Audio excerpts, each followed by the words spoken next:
तो यहाँ पर लेखक कह रहा है कि आज भी स्टेशनों पर और बहुत घनी भीड़ होती है। हम देखते हैं रेलवे स्टेशन पर भीड़ कितनी होती है, जबकि रोज़ सोचते हैं कि आज थोड़ा लेट जाएंगे तो भीड़ कम होगी, लेकिन क्या ऐसा होता है? नहीं। आप कभी भी जाएंगे रेलवे स्टेशन पे आपको भीड़ उसी प्रकार से मिलेगी। इस पीरियड में भी रेलवे स्टेशन पर भीड़ होती है बच्चों, रेगुलर चीज़ें आ रही हैं जा रही हैं। तो जैसे कि अभी भी भीड़ है स्टेशन पर, जैसे हमारी लेखिका जो कहना चाह रही हैं कि अभी भी रेलगाड़ी अपने कार्यों को, रेलगाड़ी का कार्य क्या है बच्चों कि एक स्थान से हमें, हमारे जिस स्थान पर हमें पहुंचना है गंतव्य तक, वहाँ हमें वो छोड़े। तो रेलगाड़ी अपना कार्य करती है और राहगीर क्या करते हैं? राहगीर रोज़ाना उसी रेलगाड़ी पर चढ़ते हैं और अपने काम के लिए जाते हैं, जिससे जहाँ जाना है उसे पहुँचाते हुए वो जाती है। जब उसने अपने इस चलने वाली प्रक्रिया को नहीं रोका है, अगर एक दिन गाड़ी रुक जाए तो काम चलेगा बच्चों? नहीं ना, बहुत दिक्कत होगी। अगर एक दिन किसी भी चीज़ों में आप 1-2 दिन में खुद ही देख लीजिए, 1-2 दिन आप जो रेगुलर करते हो वो ना करो तो आपको कुछ ऐसा लगेगा कि कुछ छूट रहा है, कुछ नुकसान हो रहा है मेरा। और ये तभी महसूस होता है बच्चों कि जब आप उस चीज़ों को खोजते हो कि वो है क्या। इसी प्रकार से लेखिका यहाँ कह रही हैं कि जैसे आज भी स्टेशन पे बहुत भीड़ होती है, कितने दूर दूर के राहगीर वहाँ इकट्ठा होते हैं अपने अपने स्थान पे जाने के लिए, यहाँ तक कि वो घंटों वहाँ बैठकर इंतज़ार करते हैं कि अब उनकी ट्रेन आएगी, वो उनके स्थान पे उनको छोड़ेगी। और ट्रेन आती भी है, ट्रेन आती है, उनको अपने गंतव्य स्थान पर ले जाती है, छोड़ती है। इन सारी बातों में हमने देखा कि ना तो राहगीर ने रोज़ स्टेशन पे आना छोड़ा है, स्टेशन की भीड़ कभी भी कम नहीं हुई बल्कि बढ़ती गई है। और रेलगाड़ी का कार्य कि उसको, उन लोगों को उनके यथास्थान पर पहुंचाना, ना उसमें कमी आई है।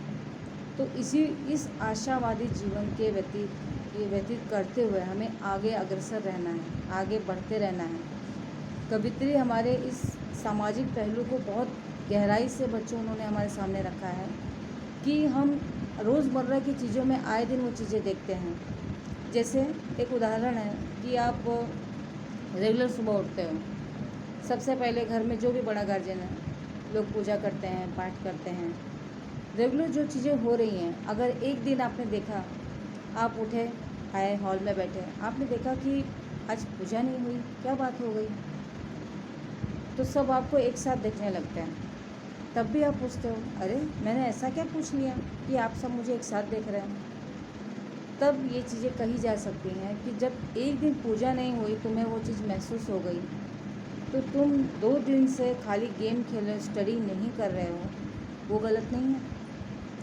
तो ये क्या हुआ बच्चों, ये चीज़ें ये हुई है, हम गेम खेलिए, गेम खेलने में कोई बुराई नहीं है, आप खेलिए गेम, लेकिन हर एक चीज़ का टाइम टेबल होता है। हमें जो चीज़ें जिस वक्त के लिए हैं, जिस समय में है, उसी समय में करना है और अपनी हर एक चीज़ों को वक्त देना है। परिवार को वक्त दो, भाई बहनों को वक्त दो, अपनी पढ़ाई को वक्त दो, गेम को वक्त दो। जिन चीज़ों को आप अपने लाइफ के लिए ज़रूरी समझते हैं, आप उन हर चीज़ों को वक्त दीजिए, लेकिन ज़रूरत से ज़्यादा नहीं, क्योंकि हम सभी का वक्त बहुत कीमती होता है।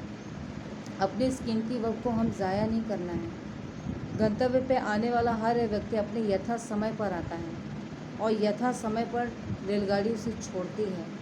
और ये जो समय सारणी है बच्चों, जो समय है, समय का ही मेन महत्व है यहाँ पर। अगर हम समय के साथ नहीं हैं तो समय हमारे साथ कभी नहीं हो सकता। इसीलिए कहा जाता है कि हर एक चीज़, पंक्चुअल का अर्थ होता है बच्चों कि हर एक चीज़ को उसी समय में करना, यानी नियमित, रोज़ाना।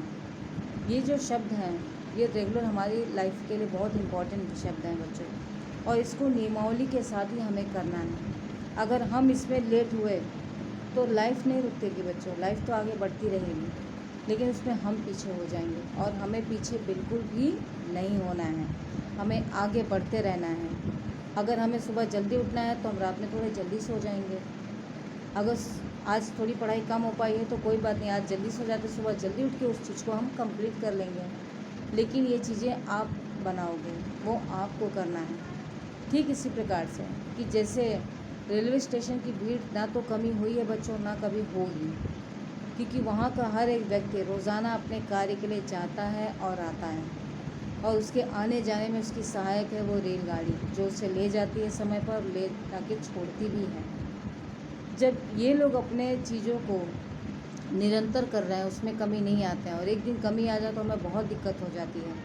जब इन्होंने रुकने का नाम लिया तो हम क्यों रुकें। और इसी चीज़ को कि जीवन चलने की प्रक्रिया का नाम ही बच्चों जीवन है, और जीवन के इस चलते प्रक्रिया के हम वो साइकिल हैं। जब तक हम पेंडल मारते रहेंगे तब तक लाइफ हमारी इजी वे चलती रहेगी। जिस दिन आप उस पेंडल को धीमा करोगे तो लाइफ तो चली ही जाएगी बच्चों, लाइफ का कुछ नहीं हो सकता, वो तो बढ़ती रहेगी, लेकिन हमें उसके साथ साथ चलना है। मैंने भागने के लिए नहीं कहा है, लेकिन चलते रहना है, चलते रहना है। ठीक है बच्चों, अब हम अगला देखते हैं कि जहाँ कोई कर रहा होगा प्रतीक्षा, अभी भी कहता है कोई किसी को जल्दी आ जाओ, कि अब सूरज डूबने का वक्त हो गया है, अभी भी कहा जाता है। कितनी खूबसूरत लाइन है बच्चों ये, कि जहाँ कोई कर रहा होगा प्रतीक्षा। जैसा कि मैंने आपको आपके अध्याय में स्टार्टिंग में ही कहा था कि जब आप स्कूलों से आते हो तो माँ काफ़ी देर से दरवाजे पे खड़ी रहती है कि अब मेरा बच्चा आ रहा होगा, वो आएगा, उसे भूख लगी होगी, फिर वो खाना खाएगा, फिर तैयारी करेगा, फिर भागेगा ट्यूशन के लिए या अपने अन्य कार्यों के लिए। तो इस लाइफ में क्या होता है कि हम कितने भी भाग दौड़ में क्यों ना फंसे हों, लेकिन हमें हमेशा ये याद रखना चाहिए कि घर पर हमारा कोई इंतज़ार कर रहा है। हमें सूरज भी दे देता है। जैसे हम प्लेग्राउंड में आप खेलने जाते हो, तो जब जाते हो तो ग्राउंड से वापस क्यों आ जाते हो, क्योंकि सूरज भी ढलने लगता है ना बच्चों। और जब अंधेरा हो गया तो अंधेरे में कैसे कोई खेल सकता है। तो जब सूरज भी हमें कह दे रहा है, बता देता है, समय दे देता है कि हाँ अब समय हो गया कि अब तुम घर जाओ, क्योंकि घर पर तुम्हारी कोई प्रतीक्षा कर रहा है।